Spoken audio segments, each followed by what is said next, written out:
Стратегийн ордын үр өгөөжийн 60%-ийг одоо улсад хуваарлах. Дээрээс нь ашигт малтомлын хуулийн нэмэлт өөрчлөлтийн асуудлыг одоо яригдж байгаа.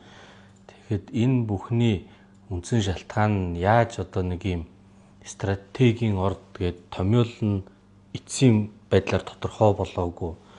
Орд нь бас төрийн өмчээр хайгуул хийжсэн, зарим нь хийгээгүй юмыг нэг бантан нэр томьёо оруулчаад тэрийг яаж одоо тодорхой болгох вэ гэд хэрэгцээ шаардлага үүсэж байгаа байдал. Нөгөө талдаа Монголын уул уурхайн салбарт геологи хайгуул дээр хөрөнгө оруулалт байхгүй болсон. Тэгэхээр ингээд цаашдаа нөө хорж байгаа учраас энийг нэг тодорхой болгоё гэдэг хэрэгцээ шаардлага байгаа юм шиг байна. Гэхдээ одоо энийг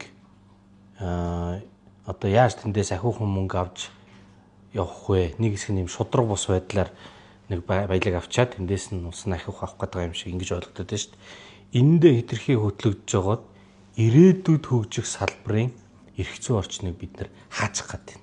Угаасаа хаацсан байна. Тэгэхээр энэ хэдийг би төр орхий. Тэр стратеги ингэж нэрлэгдэж байгаа ордууд. Цаашаад хин нэгэн Монголд хөрөнгө оруулалт хийгээд геологи хайгуул хийгээд зөндөө их ажил хийгээд их олон 10-100 сая доллар зараад нөөц илрүүлээд тэр нь стратегийн орд болоод ингээд өгөөжийн 60%, өөрөө тэр хөрөнгө оруулагч 34%-аас илүү эзэмшиж болохгүй гэсэн заалттай. Эсвэл бол хуулиас гадуур хамнаатай хамаагүй нэмэгдүүлж өгөх хэрэгтэй. Ингэхээр зэрэг үндсэндээ Монгол хөрөнгө оруулалт орж ирэхгүй. Тэгэхээр би энэ бол углуургаараа Монголын хөгжил, Монголын эрх ашигын эсрэг заалтууд гэж үздэг. 2019 оны үндсэн хуулийн нэмэлт өөрчлөлөөр төрийн нийтийн өмч гэдэг зүйлийг оруулж ирсэн. Юу гэсэн үг юм бэ энэ чинь зөндөө ярьсан. Одоо болтол эцэлж ойлгогддоггүй. Стратегийн орд гэдэг зүйл орж ирсэн. Одоо болтол яв цав тодорхойлт байдаггүй. Дээрээс нь урт хугацааны хөгжлийн бодлогод тулгуурлаж энэ баялагийг ашиглана гэж бичсэн. Ер нь яг юу вэ урт хугацааны хөгжлийн бодлого нь? Үр өгөөж нь гэж шинэ өглөг орж ирж байгаа. Тэгэхээр ийм 19-24 оны яв цав тодорхой биш яаж хэрэгэлзүүлж болзошгүй үг өгүүлбэрүүд сүүлд нь явсаар хагаад 24 оны ашигт малтомлын хуулийн дээр бас нэмэлт өөрчлөлтүүд болж орсон. Тэгэхээр ийм үндсэн хуулийн томьёоллуудыг ойлгомжгүй юм оруулж өгөөд дараа нь салбарын хуулийн дээр бас ойлгомжгүй томьёол оруулж өгөөд яг юу н стратеги орд таны хөрөнгө оруулж хийсэн үнэлгээ чинь болох ч юм уу үгүй ч юм уу болчих юм бол та тэрийг ашиглахын тулд за болох эсхийг нэгдүгээр улс төрчиж хийднэ. Тэр төр гэж их гоё яриад идэг төр шийдэн тэр их хурл одоо засгийн газар. Гэхдээ эн чинь бол явж их хурл тэн ажилт. Гişүүд чи хаанаас гарч ирдэ? Намаас.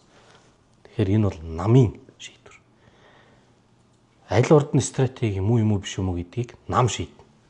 Дараа нь тэрийг шийдсэний дараа тэгвэл та наатаа ажиллах эрх нь одоо 34%-аар хязгаарлагдж байгаа.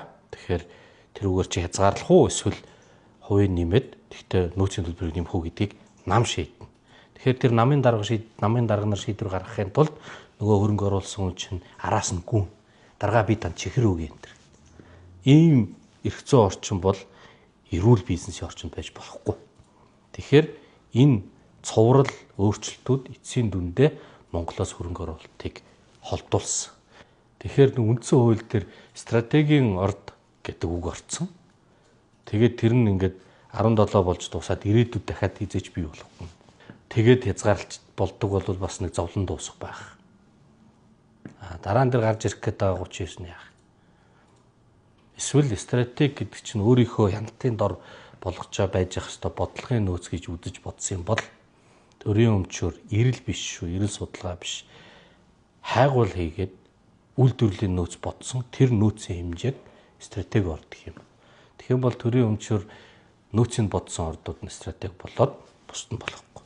Тэгээ шинээр хизээ нэгэн цагт улс эрэл геологийн судалгаа биш өрөмдлөг тавиад үйлдвэрлэлийн нөөц бодсон тохиолдолд тэр нь одоо улсын зардлаар байсан бол дахиад шинэ стратеги орд болдог. Тэгээ стратеги орд болсон бол тэндээ одоо хувь харьцаа яах вэ гэдэг асуудлаа ярьдаг. Тэгэхгүй бол тэгж энийг ямар нэгэн байдлаар хязгаарлахгүй бол энэ ингээд явах юм бол ерөөсөө Монголд энэ салбарын хөрөнгө оруулалтыг байхгүй болгож байгаа. Энд нэг сонир зүйл үүдээ.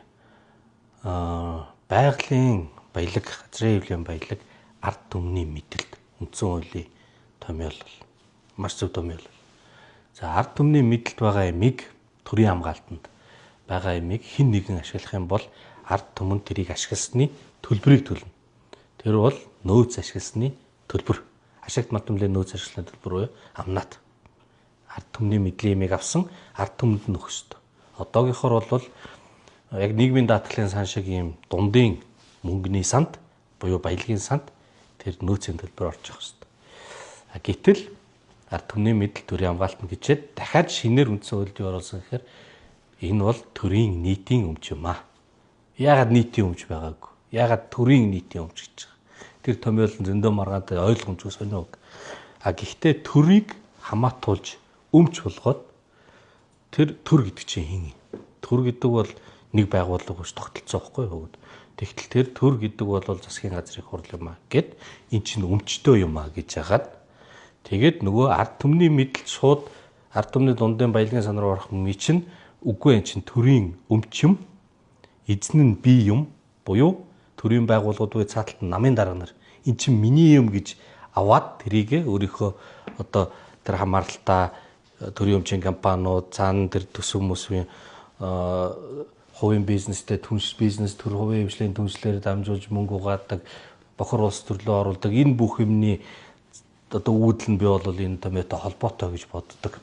Тийм болохоор болдог бол үндсэн хуулийн тэр үл ойлгогдох тодорхой бус заалтууд стратегийн орд төрийн нийтийн өмч үр өгөөж энэ төр гэсэн юмнуудыг тодорхой болгомоор байгаа.